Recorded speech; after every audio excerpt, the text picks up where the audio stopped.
ओम श्री गणेशाय नमः। श्री सरस्वत्यै नमः। श्री वेदपुरुषाय नमः। षष्ठोऽध्यायः।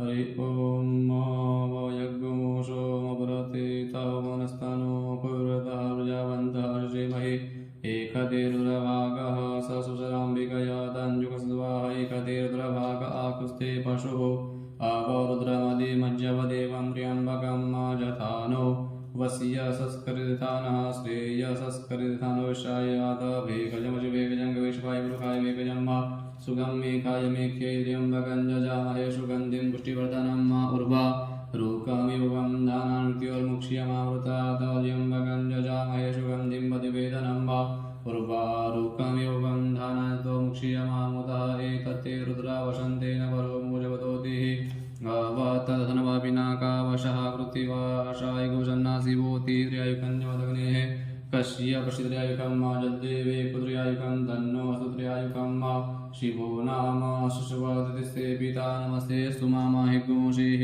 निवर्तयाम्यायुकेनाद्या यप्रजननाय राष्ट्रपोकाय सुवृदास्त्वाय शिवीर्जाय हरि ओम।